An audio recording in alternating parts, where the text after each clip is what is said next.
اس کے بعد جو مدد مانگی سب سے پہلی وہ یہ ہے کہ اللہ تعالیٰ سے بندہ صراط مستقیم مانگتا ہے، اہدنا الصراط المستقیم، اللہ مجھے سیدھی راہ دکھا۔ اب یہاں پہ ایک لہجے کے لیے رکیے، ایک وہ بندہ ہے جسے ہم جا کے بتاتے ہیں یار سیدھی راہ یہ ہے کہ نماز پڑھو، وہ کہتا ہے میرے کپڑے ہی پاک نہیں ہیں، مست ہے، اسے فکر ہی کوئی نہیں ہے نماز پڑھنے کی۔ تو یہ سورہ مبارکہ ان سے خطاب کر رہی ہے؟ نہیں، جس کے اپنے اندر ارج پیدا ہو گئی ہے کہ میں صراط مستقیم پر چلنا چاہتا ہوں، مجھے دکھا صراط مستقیم ہے کدھر، وہ تو میں تو اس پہ چلنا چاہتا ہوں، چلوں گا۔ تو یہ دو آدمی مختلف ہیں، ایک یہ کہ جس پر آپ صراط مستقیم جا کے ٹھونس رہے ہیں کہ یہ صراط مستقیم ہے چلو، یہ فرائض دینی کا جامع تصور ہے جو ابھی میں نے آپ کے سامنے رکھا ہے۔ وہ تو نماز کے راستے نہیں جاتا تو آپ کے سارے فرائض دینی کو لے کے چلے گا، اسے کیا پرواہ ہے، وہ دنیا دار آدمی ہے۔ وہ جو میں نے شروع میں کہا تھا تقسیم، دو ہی تقسیمیں ہیں، ایک وہ ہیں کہ جن کو جو اللہ تعالیٰ محبوب ہے، جو آخرت کو ترجیح دینے والے ہیں، صراط مستقیم ان کا مسئلہ ہے۔ جو دنیا کو مسئلہ بنا کے بیٹھے ہوئے ہیں، صراط مستقیم ان کے اس سے کوئی تعلق ہی نہیں ہے، علاقہ ہی نہیں ہے، انہیں اس سے کوئی غرض نہیں ہے کہ صراط مستقیم کیا ہے، فکر ہی نہیں ہے اس کی۔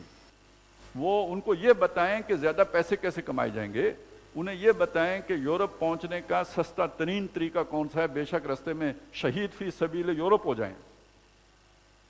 یہ روز جو آپ سنتے ہیں کشتی ڈوب گئی، کشتی تر گئی، تو یہ کیا ہوتا ہے؟ تو انہیں یہ صراط مستقیم دکھائیں کہ بھئی جرمنی کیسے پہنچنا ہے، انہیں یہ صراط مستقیم دکھائیں گرین کارڈ کیسے ملنا ہے، اس کی ارج ہے ان کے اندر۔ آپ اشارہ کریں دوڑے چلے آئیں گے، لوٹ لیں آپ انہیں، پیسے کھا جائیں وہ دیں گے۔ اس صراط مستقیم کی ارج اس کو ہوگی جو آخرت سے ڈرتا ہے، جسے پتہ ہے پل صراط سے گزرنا ہے، اور پل صراط سے نہیں گزر سکتا جب تک کہ ہم دنیا میں صراط مستقیم پہ نہیں چلوں گا۔ جس کے اندر اس طرح کی ارج پیدا ہو جائے، خواہش پیدا ہو جائے صراط مستقیم کی، اصل میں تو صراط مستقیم وہ مانگ رہا ہے۔ اب آپ اس کی نماز میں دیکھیں نا وہ کیسے مانگتا ہے اہدنا الصراط المستقیم۔ اگر یہ نہیں ہوگا تو وظیفہ ہے، پڑھتے رہو 1000 دفعہ پڑھو تو وہ شاید اس کی برکتیں کوئی مل جائیں، بصورت چاول مل جائیں، حلوہ مل جائیں، لیکن وہ بصورت عمل تو نہیں ملیں گی۔ وہ تو گل محمد وہیں کھڑا رہے گا جہاں پہلے دن کھڑا تھا۔ تو اللہ ہمیں صراط مستقیم دکھا، صراط مستقیم پر چلنے کی توفیق عطا فرما، چلا، رکاوٹیں دور فرما، اس کے اوپر ہمیں گامزن کر دے۔ اس کے بعد اس صراط مستقیم کی تھوڑی وضاحت آئی ہے کہ یہ ہے کیا؟ یہ ہے جس صراط الذین انعمت علیہم، یعنی یہ ان لوگوں کا رستہ ہے جن پر اللہ تو نے انعام کیا ہے۔ کون سے لوگ ہیں یہ؟ نبی ہیں، اللہ نے ان پر انعام کیا ہے، یہ صدیقین ہیں، شہداء ہیں، صالحین ہیں، یہ وہ لوگ ہیں کہ جن پر اللہ نے انعام کیا۔ یہ اب ذرا ان کی زندگیوں کا ایک جائزہ تو لے لینا، کیا انعام کیا اللہ نے؟ انہیں کوئی فرعون جیسا اقتدار دیا، یا یہ کہ کوئی قارون جیسی دولت دی؟ اللہ نے ہدایت دی، اور اس کے نتیجے میں ہوا کیا؟ کسی کا صبر ایوب مشہور ہے، کسی کا جو ہے نا وہ جہاد و قتال میں اپنا جو ہے نا سارا کچھ نچھاور کرنا، کسی نے بیٹا ذبح کیا ہے، کسی نے آگ میں چھلانگ لگائی ہے۔ انعام یہ ہے جی۔ اگر یہ ساری باتیں آپ کو عجیب لگیں تو پھر صراط مستقیم کی ڈیمانڈ نہیں ہے آپ کے اندر،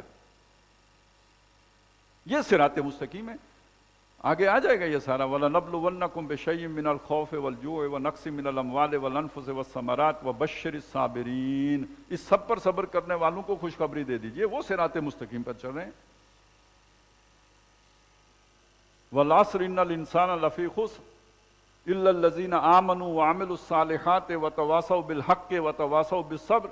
یہ صراط مستقیم کے سنگھائے میل ہیں، ایمان، عمل صالح، تواصی بالحق، تواصی بالصبر۔ یہ منعم علیہم لوگوں کا رستہ ہے، اللہ ان لوگوں کے رستے پر ہمیں بھی چلا۔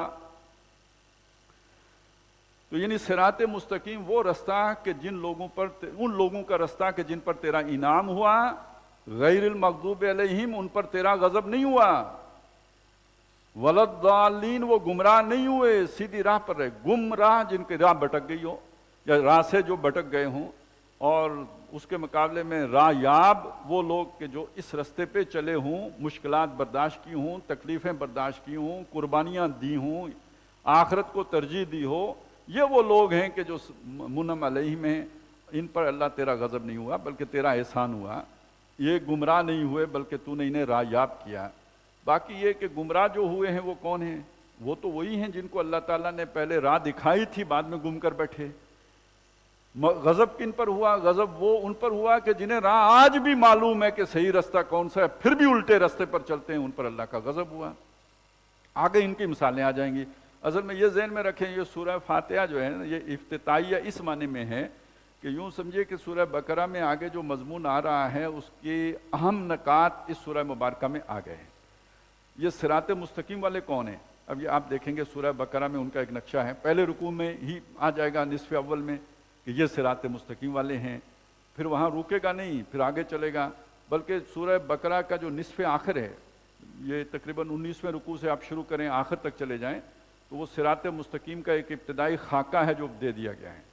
سورہ آل عمران کے آخری 10 رکوعوں میں ان کی قربانیوں کا ایک نقشہ ہے جو پیش کر دیا گیا ہے غزوہ احد کے تناظر میں، یہ صراط مستقیم ہے۔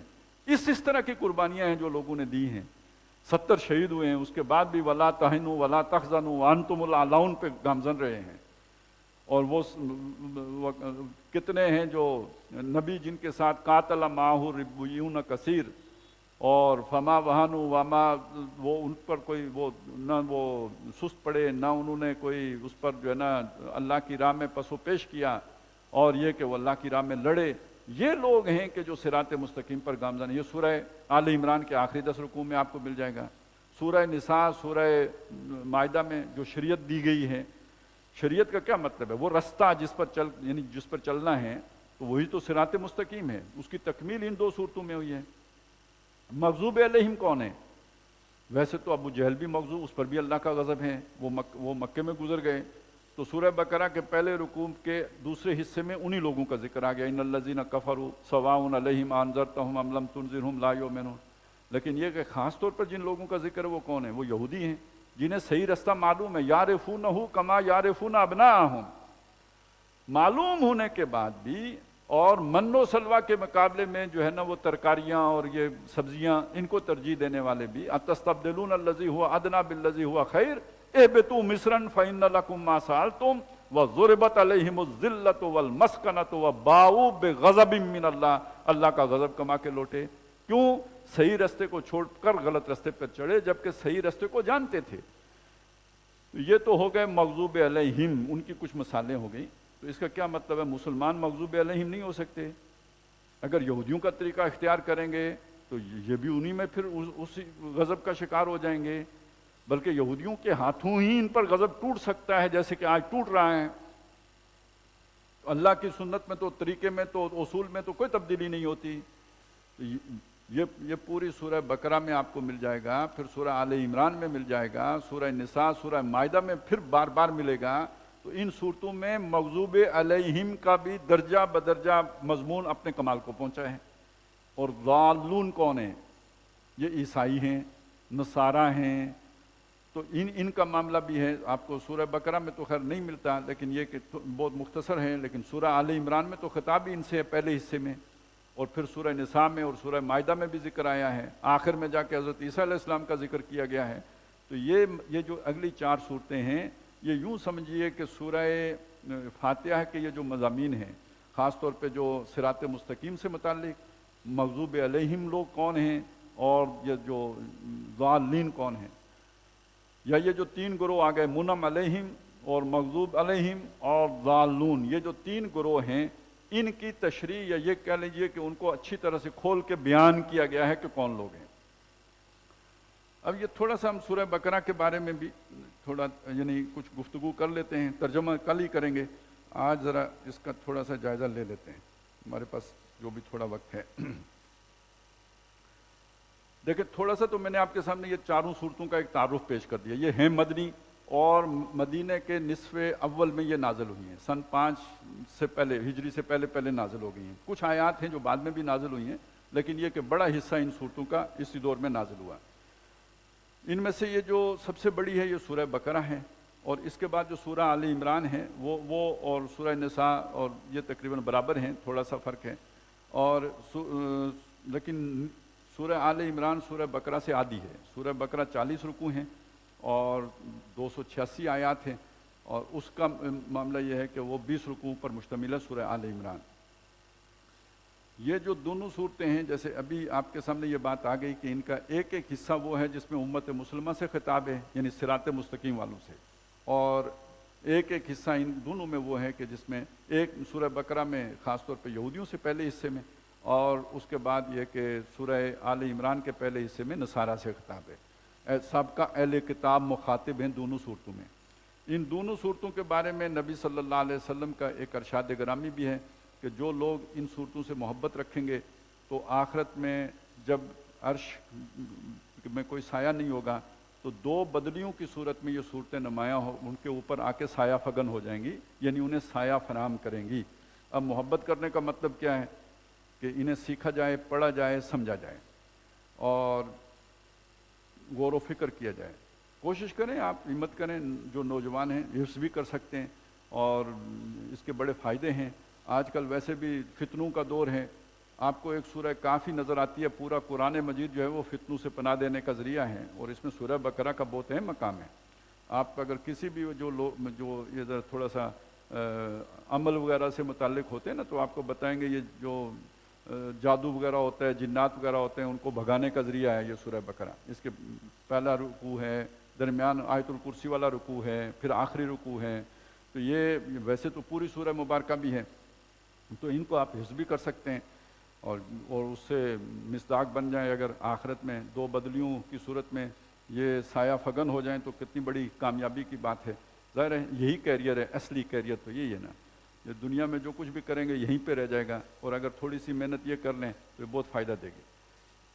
اب اس کا جو پہلا حصہ ہے سورہ بقرہ کا جو پہلا حصہ ہے، اس میں جیسے میں نے آپ کے سامنے یہ بات رکھی تھی کہ اس میں زیادہ تر خطاب جو ہے، پہلے 4 رکوعوں کو چھوڑ دیجئے کہ وہ خلاصہ ہیں مکی قرآن کا. وہ جو 20 پارے ہیں ان کا خلاصہ 4 رکوعوں میں آ گیا ہے.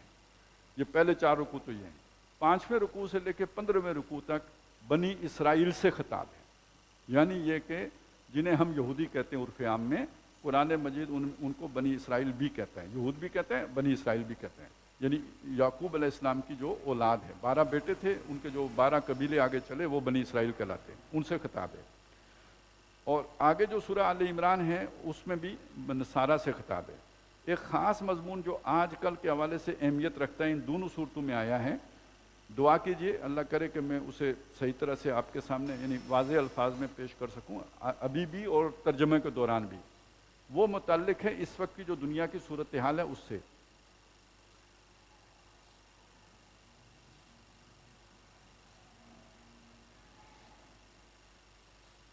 اچھا، اس میں یہ بات سمجھ لیں کہ ابھی جو ہم نے نقشہ کھینچا نا کہ قومیں تو 2 ہی ہیں، تقسیم 2 ہی کے درمیان ہے. ایک وہ کہ جو اللہ کو مانتے ہیں، ایک وہ جو اللہ کو نہیں مانتے. اب یہ جو نہ ماننے والے ہیں ان میں سے بہت سے ماننے والے بھی ہیں، لیکن انہوں نے خدا کا تصور اپنا بنا لیا. اگر کسی نے اللہ کو اللہ کا بیٹا بنا لیا تو ظاہر ہے یہ اللہ کا وہ تصور نہیں ہے جو اللہ پیش کر رہا ہے، یہ اس نے خود ساختہ بنایا ہے، یعنی اللہ کے ساتھ کسی کو شریک کر لیا ہے. تو یہ نہ ماننے والی بات ہے، مان کے بھی نہ ماننا. لیکن جس دنیا میں ہم رہتے ہیں اس میں عظیم اکثریت تو ان لوگوں کی ہے جو سرے سے اللہ کو ماننے کے قائل ہی نہیں ہے، بلکہ مذاق اڑاتے ہیں ہر قسم کے مذہب کا. یہ ہمارا دور اس اعتبار سے بہت اسپیشل دور ہے. پہلے یہ مذاق اڑانے والے آٹے میں نمک کے برابر ہوتے تھے اور کونوں خدروں میں ہوتے تھے، مین سٹریم میں نہیں ہوتے تھے، ایون اقتدار میں بھی نہیں ہوتے تھے. اب وہ لوگ ہیں جو اقتدار میں ہوتے تھے وہ نبیوں کا مذاق تو ضرور اڑاتے تھے، اللہ کا نہیں اڑاتے تھے. اور لیکن اب وہ لوگ ہیں کہ جو تصور یہ دنیا میں گاڈ لیس سوسائٹی ہے، خدا کو مانتے ہی نہیں ہیں، وہی لوگ اقتدار میں ہیں، وہی اس وقت انفلوئنشل ہیں کہ جو بالکل سرے سے ان باتوں کو خرافات کہتے ہیں، توہمات کہتے ہیں، سپرسٹیشنز کہتے ہیں، مانتے ہی نہیں سرے سے. مذہب کو افیون مانتے ہیں اور فرسودہ لوگوں کی بات مانتے ہیں. یہ لوگ اقتدار میں. ہم رخصت ہوئے اور انہیں سنبھالی دنیا، پھر نہ کہنا ہوئی توحید سے خالی دنیا، اب تو اللہ ہی سے خالی ہو گئی. تو یہ ان لوگوں کا جو ایک معاملہ ہے نا، وہ دنیا کو دیکھنا مفادات کی نظر سے، دنیا کو دیکھنا فائدے کی نظر سے. یہ اصول، ضابطہ، اخلاق یہ ان کے ہاں کوئی شے نہیں ہوتی، یہ ریلیٹیوز ہوتے ہیں، یہ ریلیٹیو ہوتے ہیں. کبھی ضرورت پڑی تو اپنے لیے تو استعمال کر لیے، دوسرے پر ہاتھ چلانا ہو گیا تو ادھر سائڈ پر رکھ دیے. یہ ان کا طریقہ واردات ہوتے ہیں. لیکن یہ کہ اللہ تعالیٰ کا بھی اپنا ایک نظام ہے، اس کلمہ توحید کو ختم تو نہیں کیا جا سکتا۔ دنیا میں اللہ تعالیٰ نے یہ جو مشرق وسطیٰ کو حیثیت دی ہے نا، یہ ایک تو کاروان روٹ ہے، یعنی یہ پوری دنیا کی تجارت یہاں سے، اوپر سے یہ کہ یہاں پہ معدنیات، تیل کے ذخائر، یہ ساری چیزیں آ گئی، ایک خاص اہمیت بن گئی۔ یہاں پہ جو امت بیٹھی ہوئی ہے یا جو لوگ بیٹھے ہوئے ہیں وہ بہرحال چلیں، آپ ان کے حکمرانوں کو جتنا بھی اپنے رستے پہ لگا لیں، لیکن عوام کے اندر وہ جذبات اپنی جگہ پہ برقرار رہتے ہیں، اللہ رسول والے، آخرت والے وہ چیزیں رہتی ہیں۔ اور سب سے بڑھ کر یہ کہ یہیں پہ مقدسات بھی ہیں، بیت اللہ بھی یہاں پہ ہے، اور بیت المقدس بھی یہاں پہ ہے، مسجد نبوی بھی یہاں پہ ہے، اور یہ جو قرآن مجید نے جن انبیاء کا ذکر کیا وہ سارا علاقہ یہ ہے۔ تو یہ جو سارے مقدسات ہیں، تو اس نے اس چیز کو بہت نازک کر دیا ہے کہ یہاں پہ وہ ساری خرافات نہیں ہو سکتی جو باقی دنیا میں ہو رہی ہیں، وہ یہاں ممکن نہیں ہے، آپ جتنی بھی کوشش کریں تو جذبات لوگوں کے مشتعل ہو جاتے ہیں۔ تو اب انہوں نے اور پھر یہ کہ ایک کانفلکٹ بھی ہے، مثلا یہ کہ اب آپ دیکھیں بیت المقدس کے اوپر ہمارا دعویٰ ہے کہ مسلمانوں کا ہے، یہودی کہتے ہیں کہ ہمارا ہے، اور ایک اور دعوے دار ہیں جو ابھی بولے ہی نہیں ہیں، وہ اندر ہی اندر ہیں، وہ عیسائی ہیں، کیونکہ یہودیوں سے کس نے چھینا تھا؟ عیسائیوں نے چھینا تھا۔ مسلمانوں نے جن سے حاصل کیا وہ عیسائی ہیں، یہودیوں سے تو ہم نے نہیں حاصل کیا۔ حضرت عمر رضی اللہ تعالیٰ عنہ، آپ نے پڑھا ہوگا، جو شام فتح کیا، تو ان کو بیت المقدس کی چابیاں کس نے دی تھی؟ یہودیوں نے دی تھی؟ نہیں، عیسائیوں نے دی تھی۔ تو یہودیوں سے کس نے چھینا؟ رومیوں نے چھینا، جو مشرک تھے، بعد میں وہ سارے عیسائی ہو گئے۔ تو ہم نے یہودیوں سے نہیں چھینا تھا، ہم نے تو عیسائیوں سے لیا تھا۔ پھر جو صلیبی جنگیں ہوئیں وہ ساری کی ساری ہماری عیسائیوں کے ساتھ ہوئی ہیں۔ تو بیت المقدس پہ جھگڑا۔ ایک چیز اور بھی ہے، مدینے کے اوپر دعوے دار یہودی ہیں، وہ کہتے ہیں یہاں پہ ہم رہتے تھے، مسلمانوں نے ہمیں نکالا۔ اور میں یہ سمجھتا ہوں یہ بات کہ یہودیوں کو اصولاً مکے پر بھی دعویٰ کرنا چاہیے، اس لیے کہ جب وہ اس بات کے دعوے دار ہیں کہ ابراہیم کے دین کے اوپر ہم ہیں، تو یہ خانہ کعبہ کی تعمیر کس نے کی تھی؟ ابراہیم علیہ السلام نے کی تھی، تو پھر اس کو بھی وہ ماننا۔ جب وہ اسلام کو سرے سے نہیں مانتے تو خانہ کعبہ کے اوپر مسلمانوں کا حق کیسے تسلیم کر سکتے ہیں؟ بالکل نہیں کرنا چاہیے ان کو۔ تو وہ اگر آج نہیں بولتے تو نہ بولیں، کل بولیں گے، کیونکہ اس کے بغیر خود ان کی اپنی جو ہے نا وہ منطق ہی نہیں پوری ہوتی کہ ابراہیم کے دین پر ہم ہیں۔ اگر ان کا دعویٰ یہ ہے تو پھر ابراہیم کی ہر چھوڑی ہوئی جو دین کا شعیرہ ہے یا شاعر ہیں، اس کے کسٹوڈین وہ بنیں گے۔ تو مکے پر بھی انہیں دعویٰ کرنا چاہیے، اور ان کے دل میں ضرور ہوگا، کریں گے۔ اب یہ وہ چیزیں ہیں کہ جنہوں نے صورتحال کو پیچیدہ بنا دیا، جو اس وقت اپنا ورلڈ آرڈر مسلط کرنا چاہتے ہیں، وہ اس کانفلکٹ کا کیا حل نکالیں، کیسے امن پیدا کریں اس خطے میں؟ تو انہیں ایک سوجھی ہے بات، وہ بات یہ ہے ابراہم اکارڈ، کہ یہ یہودی بھی ابراہیم علیہ السلام کو مانتے ہیں، عیسائی بھی ابراہیم علیہ السلام کو مانتے ہیں، مسلمان بھی ابراہیم علیہ السلام کو مانتے ہیں۔ تو یہ ابراہیمی مذاہب ہیں، تینوں کے تینوں ابراہیمی مذاہب ہیں۔ لہٰذا ان تینوں کو اس نقطے پر، یہ نقطہ مشترک کیا ہے؟ ابراہیم علیہ السلام۔ تو یہ تینوں کو اس بنیاد پر ایک دوسرے کے ساتھ اتحاد کرنا چاہیے، اتفاق کرنا چاہیے، مل جل کے رہنا چاہیے۔ عربوں کو تو یہ بھی سمجھایا ہوگا، یار تم میں اور بنی اسرائیل میں فرق کیا ہے؟ کزنز ہو، اسحاق علیہ السلام کی اولاد وہ ہیں اور اسماعیل علیہ السلام کی اولاد تم ہو، تو تمہیں تو ایک بن کے رہنا چاہیے۔ تو باقی یہ ہے کہ مذہب کا یہ چھوٹا موٹا مسئلہ ہو گیا ہے، تو یہ تم سب کے امام ابراہیم علیہ السلام، تو ان پر چل کے جمع ہو جاؤ، اسحاق سے بھی آگے بڑھو، یعقوب سے بھی آگے بڑھو، اور ہمیں کہیں گے کہ تم نبی صلی اللہ علیہ وسلم سے آگے بڑھو، ابراہیم علیہ السلام تک پہنچو۔ یہ بات ذرا ذہن میں رکھ کر جب آپ سورہ بقرہ اور سورہ آل عمران پڑھیں گے، آپ کے 14 طبق روشن ہو جائیں گے۔ یہاں قرآن کا مقدمہ ہی یہ ہے کہ یہ یہودی اور نصرانی ابراہیم کے طریقے پر نہیں ہیں، اور ابراہیم نہ یہودی تھے نہ نصرانی تھے، وہ مسلم تھے۔ ما کان ابراہیم یہودیا ولا نصرانیا ولکن کان حنیفا مسلما۔ ابراہیم نہ یہودی تھے نہ نصرانی تھے، وہ تو مسلم حنیف تھے، یا حنیف مسلم تھے، یکسو ہو کر مسلمان تھے۔ اور ابراہیم کی اولاد میں کون آیا جی؟ پہلے وہ نبی چلے، اسحاق علیہ السلام، پھر یعقوب علیہ السلام۔ تو جب یعقوب علیہ السلام قرآن ذکر کرتا ہے، آپ ادھر دیکھیں گے یہ کیوں دہرا دہرا کے اس بات کا ذکر ہو رہا ہے۔ آپ اس تناظر میں دیکھیں تو آپ کو سمجھ آئے گی کیوں ذکر ہو رہا ہے۔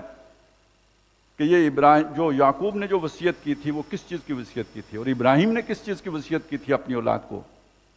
وَوَصَّىٰ بِهَا ابراہیم وَبَنِيهِ وَيَعْقُوبُ، اسی کی وصیت ابراہیم نے بھی کی تھی اور یعقوب نے بھی تھی. کس کی؟ وہ جو دعا مانگی ابراہیم علیہ السلام نے اور اسماعیل علیہ السلام نے مل کر، ربنا اجعلنا مسلمین لک ومن ذریتنا امۃ مسلمۃ لک، یہ دعا مانگی ابراہیم اور اسماعیل نے. وَوَصَّىٰ بِهَا ابراہیم وَبَنِيهِ وَيَعْقُوبُ، اور ابراہیم نے اپنے ساری اولاد کو بھی اور یعقوب نے بھی اپنی اولاد کو علیہ السلام اسی کی وصیت کی تھی، اسی اسلام کی وصیت کی تھی.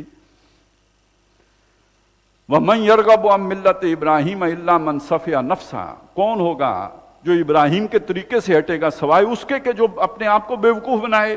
تو کس نے بیوقوف بنایا؟ یہودیوں نے بنایا. وصیت اسی کی ابراہیم اور یعقوب نے بھی کی تھی. ام کنتم شہداء اذ حضر یعقوب الموت، کیا تم ادھر کھڑے تھے جب یعقوب علیہ السلام کو موت آئی تھی، اور جب انہوں نے اپنی اولاد سے پوچھا تھا ما تعبدون من بعدی، میرے بعد تم کس کی عبادت کرو گے؟ قالوا نعبد الہک و الہ آبائک ابراہیم و اسماعیل و اسحاق الہا واحدا ونحن لہ مسلمون، اسی کے ہم مسلمان ہیں، فرما بردار ہیں، اسلام پر ہیں. یہ تو ایک لڑی پر کلیئر ہو گیا نا. اصل دین کون سا تھا؟ ابراہیم کا دین کون سا تھا؟ اسلام. یعقوب کا دین کون سا تھا؟ اسلام. وصیت اولاد کو کس کی کر کے گئے تھے؟ اسلام کی. یہ ایک لڑی پہ تو یہ بات ہو گئی. دوسری لڑی عیسیٰ علیہ السلام، آخری وہ جو آئے ہیں، وہاں سے عیسائیت کا آغاز ہوا نا، نصارہ وہاں سے بنے. ان پر جو اولین ایمان لائے وہ کون ہیں؟ جن کو قرآن کہتا ہے حواری. قال الحواریون نحن انصار اللہ آمنا بھی، ہم ایمان لے آئے. واشہد بأننا مسلمون، تو بھی گواہ رہے کہ ہم مسلم ہیں. تو اب آپ کو سمجھ آئی، یہ پورا مقدمہ سمجھ میں آیا. عیسائی کون؟ عیسائیت کا کوئی وجود آپ کو نظر آیا؟ قرآن کا دعویٰ یہ ہے کہ وہ بھی مسلم تھے. عیسیٰ علیہ السلام بھی مسلم اور حواری بھی مسلم. یعقوب علیہ السلام اور ان کے بیٹے وہ کون؟ وہ بھی مسلم. اب یہ جو شریعت کا تھوڑا بہت اختلاف ہو گیا، یہ بھی کدھر سے ہوا؟ یعنی یہ یہود نام تم نے خود رکھا، اللہ نے نہیں دیا، اللہ نے اسلامی نام دیا تھا. یہ ذہن میں رکھ کر ذرا پڑھیں نا، ان الدین عند اللہ الاسلام، بے شک دین اللہ کے ہاں اسلام ہی ہے. یہ یہودیت نہیں ہے، نصرانیت نہیں ہے، اسلامی دین ہے. دوسری بات یہ، قبلہ کون سا ہے؟ یہ مضمون بھی سورہ آل عمران میں آپ کے سامنے آئے گا. ان اول بیت وضع للناس للذی ببکۃ مبارکا وہدی للعالمین، جو پہلا گھر ہے عبادت کے لیے لوگوں کو کے لیے قبلے کے طور پر جو تعمیر کیا گیا، وہ مکے میں جو خانہ کعبہ ہے وہ ہے، وہ پہلا گھر ہے. یہ تو بعد میں تمہارا اضافہ ہے. یہاں آپ کے ذہن میں ایک سوال ضرور آتا ہوگا کہ یہ اللہ تعالیٰ نے انہیں پہلے کیوں نہیں سمجھا دیا؟ آخر دیکھیں نا، بیچ میں نبی آتے رہے، رسول آتے رہے. سلیمان علیہ السلام آئے، انہوں نے ہی تو بیت المقدس کی تعمیر کی. ان کے بعد کتنے نبی آئے، انہوں نے کیوں نہیں تبدیل کیا؟ یہ کیوں رہنے دیا؟ تو جیسے اللہ تعالیٰ نے ایک وقت کے لیے رہبانیت کو بھی رہنے دیا، نہیں مانا کی. وَرَهْبَانِيَّةً ابْتَدَعُوهَا، بری تھی، ابتدا انہوں نے کی تھی اس کی. مَا كَتَبْنَاهَا عَلَيْهِمْ، ہم نے ان پر فرض نہیں کی تھی. فَمَا رَعَوْهَا حَقَّ رِعَایَتِهَا، تو وہ اس کی رعایت نہیں کر سکے جیسے کہ اس کی رعایت کرنے کا حق تھا. تو یہ بھی اللہ کی ایک سنت ہے، یاد رکھیں. جب آپ یعنی چلیں اچھی نیت ہی سے صحیح، جب آپ اللہ کے رستے سے ہٹیں تو اللہ تعالیٰ پھر آپ کو ہٹنے دیتا ہے، ٹھیک ہے، لیکن پھر اس معیار پر پورے اترو. یہ جو اپنے لیے خود اختیار کیا نا، اب اس پہ پورے اترو. آپ نے ربانیت اختیار کر لیا اللہ کو راضی کرنے کے لیے. اللہ نے تو یہ مشکل میں نہیں ڈالا تھا، تم نے خود اپنے اوپر مشکل ڈالی ہے. اب اس پر پورے اترو. اب تمہارا حساب اس سٹینڈرڈ پر ہوگا جو تم نے خود مقرر کیا ہے. تو وقتی طور پر اگر ان کا قبلہ انہوں نے موڑ لیا تھا، برکت سے محروم ہو رہے تھے، تو اللہ نے مڑنے دیا. نولیہ ما تولا، ہم موڑ دیتے ہیں جدھر وہ مڑا، تو مڑنے دیا، نہیں روکا. اور اس دور کے ان کے اعمال بھی قبول ہوتے رہے. ٹھیک ہے، جن لوگوں نے پورے عمل کیے وہ قبول کر لے گا اللہ، کیونکہ اس نے روکا نہیں. لیکن جب آخری رسول آ گئے، جب اللہ کی ہدایت نے تکمیل تک پہنچنا تھا، صراط مستقیم واضح ہونی تھی، اب بھی نہ کھولتا تو کب کھولے گا؟ اب اصل دین ابراہیمی پر کون لے کے آیا واپس؟ محمد الرسول اللہ. نام بھی کیا؟ نہ یہود نہ نصرانی بلکہ اسلام، جو کس کا نام دیا ہوا تھا؟ ابراہیم علیہ السلام کا، اور اللہ کا دیا ہوا ہے.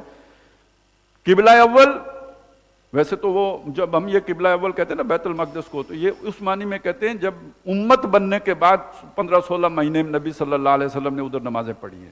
نہیں تو انسانیت کا قبلہ اول کون سا ہے؟ وہ بیت اللہ ہے، جو محمد رسول اللہ صلی اللہ علیہ وسلم کو قبلے کے طور پر دیا گیا. دن کون سا ہے جو مبارک ہے؟ وہ جمعے ہی کا دن ہے. ہفتے کا دن انہوں نے اضافہ کیا، جیسے وہ ادھر رابانیت کا اضافہ کیا تھا، انہوں نے ہفتے کا دن اضافہ کر کے خود لیا ہے. یہ بھی اللہ نے ان کے اوپر نہیں رکھا تھا. اتوار کا عیسائیوں نے خود لیا ہے. اب محمد الرسول اللہ آئے، واپس جمعے کے دن کے اوپر آؤ. یہ ساری چیزیں آپ ذہن میں رکھیں. اب اگر آپ یہودیت کو ابراہیم کا طریقہ مان کر اور عیسائیت کو ابراہیم کا رستہ مان کر ان کے ساتھ کوئی اطاعت کرتے ہیں تو در حقیقت قرآن مجید کے اس پورے مقدمے کا انکار کرتے ہیں. کسی مسلمان کے لیے یہ روا نہیں ہے، جائز نہیں ہے کہ وہ یہودیت اور نصرانیت کو تسلیم کرے کہ یہ ابراہیم کا طریقہ ہے یا ان کی کوئی نسبت ابراہیم کے ساتھ قائم دائم ہے. تو اس بنیاد پر کوئی ابراہیم اکارڈ کرنا یہ در حقیقت دین اسلام سے ارتداد اختیار کرنے کے مترادف ہے. لیکن یہ کب سمجھ میں آئے گا؟ جب ان دو صورتوں پر آپ اس اعتبار سے غور و فکر کریں گے کہ ان کا تو اصل مقدمہ یہ ہے کہ یہودیت اس کا کوئی تعلق اس دین سے نہیں رہا کہ جو اللہ تعالیٰ نے ابراہیم علیہ السلام اور اسماعیل علیہ السلام اور اسحاق علیہ السلام کو دیا تھا. نصرانیت کا اب کوئی تعلق اس کے ساتھ نہیں رہا. اب اس دین کا جو سند ہے وہ محمد الرسول اللہ صلی اللہ علیہ وسلم. ان اول الناس بابراہیم للذی نتبعوہ وہذا النبی والذین آمنوا معہ. ابراہیم کے قریب ترین تو وہ لوگ ہیں کہ جنہوں نے اس کے طریقے کی پیروی کی ہے. اور وہ کون ہیں؟ وہ یہ نبی ہیں محمد صلی اللہ علیہ وسلم، اور جو ان پر ایمان لائے ہیں وہ ابراہیم کے طریقے پر ہیں. یہ ہے قرآن مجید جو دعویٰ ہمارے سامنے پیش کر رہا ہے. یہ ہمیں یعنی کل انشاءاللہ ہم جو پہلے حصے میں یہ سارا ذکر آ جائے گا. یہ 10 رکوع جو ہے جس میں بنی اسرائیل کے اوپر انہیں چارج شیٹ کیا گیا ہے کہ تم اب دین ابراہیم پر نہیں ہو. اصل مقدمہ ہی یہ ہے ان 10 رکوعوں کا. اسی میں ایک آیت آتی ہے جس کو آج استعمال کیا جاتا ہے ابراہیمی اکارڈ کے لیے. وہ کیا آیت ہے جی؟ ان الذین آمنوا والذین ہادوا والنصارى والصابئین من آمن باللہ والیوم الآخر وعمل صالحا فلہم اجرہم عند ربہم ولا خوف علیہم ولا ہم یحزنون. بے شک جو لوگ ایمان لائے یعنی جو مسلمان ہوئے اور جو یہودی ہیں اور جو نصرانی ہیں اور جو صابی ہیں، ان میں سے جو حقیقی معنوں پر اللہ اور آخرت کو مانتا ہو اور نیک عمل کرتا ہو، ان کا اجر ان کے اللہ کے ہاں محفوظ ہے. یہ اصل میں کس بات کا جواب ہے یہاں پہ جو دیا گیا؟ ایک اس بات کا کہ وہ یہ کہتے تھے کہ جنت میں جو یہودی جائے گا یا نصرانی جائے گا، یہ مسلمان جنت میں نہیں جا سکتے. تو ایک تو ان کی اس بات کا جواب ہے، اور دوسرا اصلاً کس بات کا جواب ہے؟ یہ اصل حقیقت کیا ہے؟ اپنے اپنے وقت پر، یعنی جب تک اللہ نے محمد الرسول اللہ کو نہیں بھیجا تھا تو گویا ایک طرح سے ان کا جو بھی غلط طرز عمل تھا اس کو NOC دیا ہوا تھا کہ ٹھیک ہے کرتے رہو. اس رخ پر نمازیں پڑھتے ہو پڑھتے رہو، بیت المقدس کی طرف رخ کر کے پڑھتے ہو پڑھتے رہو، قبول ہوں گی. آخر مسلمانوں کی بھی تو 16-17 آئینوں کی قبول ہوئی یا نہیں ہوئی؟ تمہاری بھی قبول ہو جائیں گی. جمعے کے بجائے ہفتے کے دن عبادت کرتے ہو، ٹھیک ہے اسی کا پروٹوکول فالو کرو، قبول ہوگا.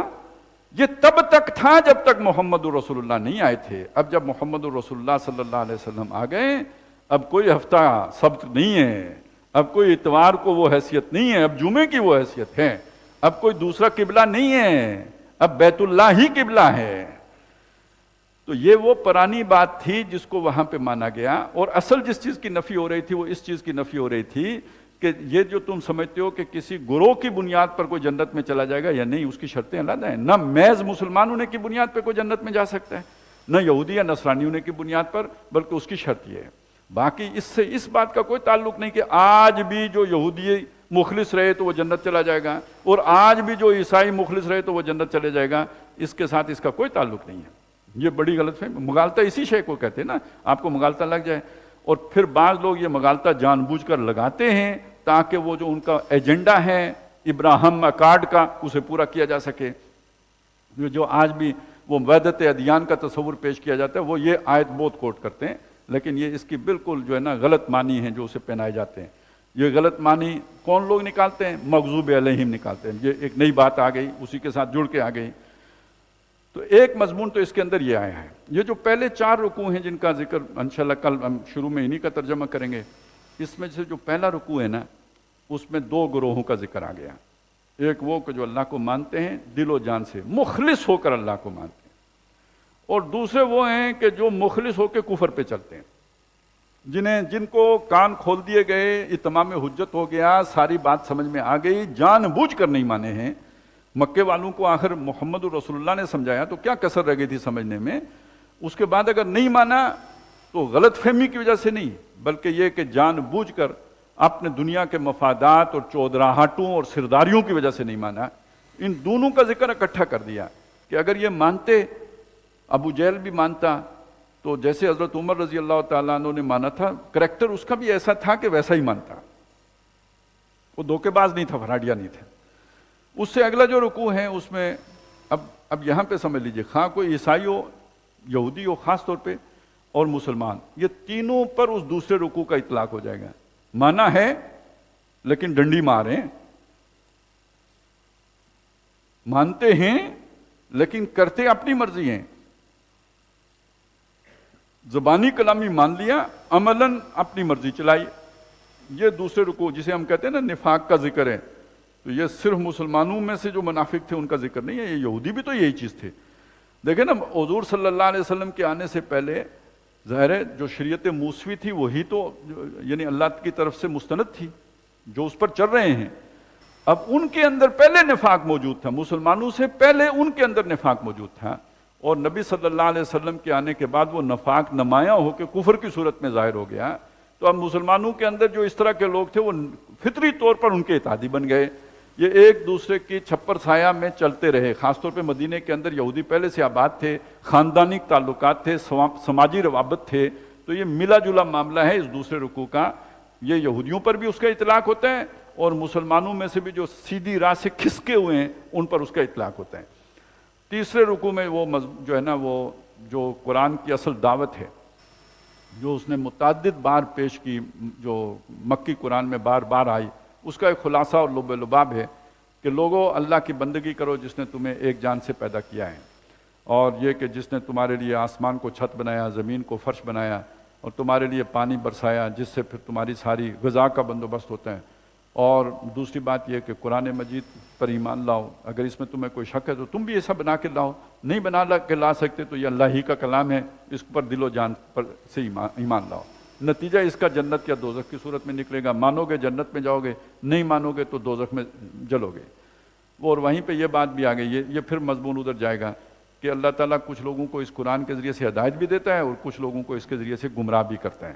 گمراہ کس کو کرتا ہے؟ مخلص کو نہیں گمراہ کرتا. گمراہ اس کو کرتا ہے جو فاسق ہوتا ہے. یہ کون ہوتے ہیں؟ جو اللہ سے وعدہ کر کے توڑ دیتے ہیں. مانا لیکن نہیں چلے، تسلیم کیا سمعنا و اطعنا، لیکن یہ کہ دل اپنی مرضی چلائی، اللہ کی بات نہیں مانی. یہ ہے اللہ سے عہد کر کے توڑنے والے. ینقضون عہد اللہ من بعد میثاقہ ویقطعون ما امر اللہ بہ ان یوصل. اور جس کو اللہ نے جوڑنے کا حکم دیا ہے اس کو منقطع کرتے ہیں. یعنی جوڑنے کا حکم ایک تو یہ بھی ہے نا، رحمی رشتوں کا ذکر آتا ہے، اکثر مفسرین نے اسی کا ذکر کیا ہے، لیکن صرف وہی تو نہیں ہے نا. اللہ تعالیٰ نے جماعت سے جڑنے کا بھی حکم دیا ہے یا نہیں دیا ہے؟ آمرکم بخمس بالجماعت والسمع والطاعت والہجرۃ والجہاد فی سبیل اللہ. اکیلے نہ رہو، شیطان اکیلے کے ساتھ ہوتا ہے، مل کے رہو، جماعت کے ساتھ رہو. ید اللہ علی الجماع، اللہ کی مدد تائید جماعت کے ساتھ ہوتی ہے. تو یہ جماعت کونوا مع الصادقین، سچوں کے ساتھ رہو. تو یہ بھی اللہ نے جڑنے کا حکم دیا یا نہیں؟ تو جو یہ جڑنے کے بعد کٹ جاتے ہیں، اللہ جل نے اختیار کرتے ہیں، اسے قطع کرتے ہیں، توڑتے ہیں اسے. یقطعون ما امر اللہ بہ ان یوصل ویفسدون فی الارض، اور زمین میں فساد مچاتے ہیں. یعنی زمین کا فساد کیا ہے؟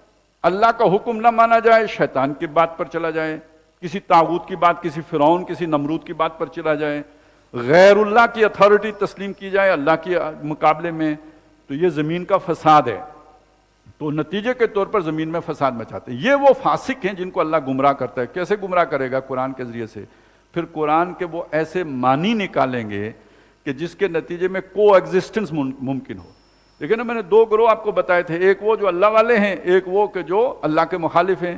ان کے درمیان کشمکش ہے, کشاکش ہے, رفٹ ہے, جھگڑا ہے, اور یہ ہمیشہ تاریخ میں ہوتا آیا ہے.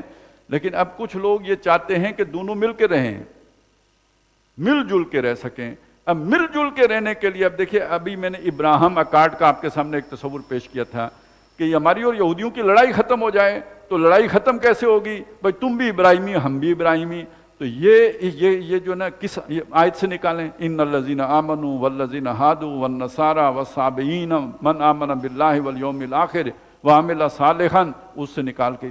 تو یہ اللہ تعالیٰ گمراہ بھی کرتا ہے تو قرآن کے ذریعے سے لوگ گمراہ ہوتے ہیں, اس کو اپنی من مرضی کے معنی پہ نہ کر. اصل جو تفسیر بالرائے ہے نا وہ یہ ہے, جس کے نتیجے میں بندہ دوزخ میں جائے, کہ آپ بالکل ہی اسے الٹے معنی پہنا دیں, جس مطلب میں وہ نازل ہی نہیں ہوا وہ معنی اسے دے دیں, غلط فہمی پیدا کر دیں. تو ان لوگوں کو اللہ تعالیٰ قرآن کے ذریعے سے گمراہ کرتا ہے. یہ مضمون آگے بھی پھر سورہ آل عمران میں بھی آیا, متشابہات اور محکمات کے ذیل میں. اور وہ جن کے دلوں میں زیغ ہوتا ہے, زیغ کیا شے ہے؟ یہاں پہ فی قلوبہم مرض, تو وہاں پہ فی قلوبہم زیغ آیا ہے. یعنی کجی ہوتی ہے, ٹیڑھ ہوتی ہے, وہ دنیا کی محبت ہے جو کجی اور ٹیڑھ پیدا کرتی ہے. تو یہ جو تیسرے رکوع کا مضمون تو یہ ہو گیا. چوتھے رکوع میں پھر انسان کا مقام و مرتبہ بیان ہوا ہے. آج انسان اپنے آپ کو کیا سمجھتا ہے؟ ایک حیوان سمجھتا ہے. آج انسان اپنے آپ کو بندر کی نسل میں سے سمجھتا ہے. چلیں آپ اور میں اس پہ شرمائیں گے, لیکن دنیا تو نہیں شرماتی نا. وہ تو یہی سمجھتے ہیں کہ ہم مطلب وہی بوزنے تھے اور بوزنوں سے ترقی کرتے کرتے یہ شے بن گئے ہیں اور ہیں حیوان. ڈارون نے بتایا بندر تھے, اس کے بعد جناب ہمیں پتہ چلا, فرائڈ نے بتایا کہ انسان کے اندر جو سب سے زیادہ جو پوٹنٹ جو ہے نا فیکٹر ہے وہ سیکس کا ہوتا ہے. تو سیکس فری سوسائٹی ہونی چاہیے. جیسے جانوروں کے اوپر کوئی پابندی نہیں ہے تو انسانوں کے اوپر بھی کوئی پابندی نہیں ہونی چاہیے. اور پھر اس کے بعد جو ہے نا وہ ایڈلر نے بتایا کہ ارج ٹو ڈومینیٹ, تو یہ جن لوگوں کی ڈومینیشن ہوتی ہے پھر ان کی مرضی کے مطابق زندگی چلانی پڑتی ہے, ان کی مرضی ہی پھر چلتی ہے. تو یہ آپ دیکھیں کہ پوری دنیا انسان اپنے آپ کو حیوان سمجھ کے بیٹھا ہوا ہے. وَلَا تَكُونُوا كَالَّذِينَ نَسُوا اللَّهَ فَأَنسَاهُمْ أَنفُسَهُمْ, اپنے آپ کو بھول چکا ہے. قرآن یاد کرا رہا ہے کہ تمہارا مقام و مرتبہ کیا ہے, تم ہو کیا, تم کون ہو, تمہیں اللہ نے کس منصب پر فائز کیا ہے, تمہاری حقیقت کیا ہے. وہ یہ کہ تمہیں تو اللہ نے اپنا نائب بنایا ہے, جانشین بنایا ہے, اور اس مقام پہ اللہ نے تمہیں فائز کیا. پھر یہ کہ علم کی حقیقت کیا ہے. ایک علم الاسماء ہے, اور ایک علم جو ہے وہ علم ہدایت ہے. یہ جو دنیا کا جس کو ہم نالج کہتے ہیں, جو اب جس میں پی ایچ ڈی, پھر ایک علم کے اندر 500 شعبے بن گئے, اور کوئی کس پہ پی ایچ ڈی کر رہا ہے, کوئی کس پہ پی ایچ ڈی کر رہا ہے. یہ سارا وہ علم ہے کہ جو ابتداً ایک یوں سمجھ لیجئے کہ خلاصے کی صورت میں آدم علیہ السلام کے اندر رکھ دیا گیا تھا, بڑھتے بڑھتے آج یہاں تک پہنچا. یہ علم الاشیاء ہے. اور ایک وہ علم ہے جو اللہ تعالیٰ انبیاء کے ذریعے سے دیتا آیا ہے. وَإِمَّا يَأْتِيَنَّكُم مِّنِّي هُدًى فَمَن تَبِعَ هُدَايَ فَلَا خَوْفٌ عَلَيْهِمْ وَلَا هُمْ يَحْزَنُونَ. وہ علم کا جو ہے آخری جو اس کا ورژن ہے وہ قرآن مجید ہے. تو یہ دو علم کے دھارے ہیں جو اللہ تعالیٰ نے بائیں. ایک کا پوٹینشل انسان کے اندر رکھ دیا ہے, اور وہ اس کو ایکسپلور کرتا رہتا ہے, اور آج یہاں تک پہنچا. ٹیکنالوجی, سائنس, یہ ساری اس جو اللہ نے حواس دیے تھے یا جو کیپیبلٹیز دی تھی جن کی بنیاد پر انسان یہ علم حاصل کرنے میں کامیاب ہو گیا تجربات کی روشنی میں. دوسرا اللہ کے پاس سے آتا ہے. جو اللہ کے پاس سے آتا ہے اس کا ریسیپینٹ اللہ نے انسان کے اندر رکھ دیا ہوا ہے, اس کا دل ہے یا اس کی روح ہے, وہ اس پر اتر آئے. تیرے ضمیر پہ جب تک نہ ہو نزول کتاب, گرا کشا ہے نہ راضی نہ صاحب کشاف. تو وہ گرا کھل جائے اگر, تو پھر اس کے بعد وہ ریسیو کرنے لگ جاتا ہے. یہ دوسرا علم ہے, اور اس کی جو سورس ہے وہ انسان کا دل ہے, دماغ سے پرے. وہ سیدھا جو ہے نا دل کے اوپر اترتا ہے, اور دل کی وہ کھل جائے آنکھ تو کار جہاں بانی سے ہے دشوار تر کار جہاں بینی. جگر خوں ہو تو چشم دل میں ہوتی ہے نظر پیدا. یہ جو دنیا میں انسان کو اللہ تکلیفوں سے گزارتا ہے, مشکلات سے گزارتا ہے, یہ جو میں نے سنائی تھی آیتیں, وَلَنَبْلُوَنَّكُمْ بِشَيْءٍ مِّنَ الْخَوْفِ وَالْجُوعِ. تو یہ جو تکلیفیں آتی ہیں اس سے جگر خون ہوتا ہے نا. دنیا لٹتی ہے تو دل کی آنکھ کھلتی ہے, وہ اس کے بغیر نہیں کھلتی. رنج ملتا ہے, دکھ ملتا ہے, غم آتا ہے, تکالیف آتی ہیں, مصائب سے گزرتا ہے, کندن تب بنتا ہے, دل کی آنکھ تب کھلتی ہے. جگر خون ہو تو چشم دل میں ہوتی ہے نظر پیدا. وہ نظر پیدا ہوتا ہے تو پھر جہاں کو انسان دیکھنے کے قابل بنتا ہے.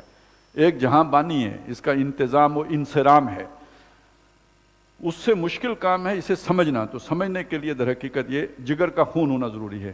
یہ اصل ہدایت ہے کہ انسان کو اللہ تعالیٰ گرم سرد چشیدہ بنا دے, اسے مشکل اور تکلیف دہ حالات سے گزار کر وہ کندن بنا دے, اس کی عقل کو پختہ کر دے, اس کی سوچ کو پختہ کر دے. یہ چوتھے رکوع کا مضمون ہے. یہ 4 رکوع جو ہیں ان میں یہ مکی قرآن کا گویا خلاصہ آ گیا.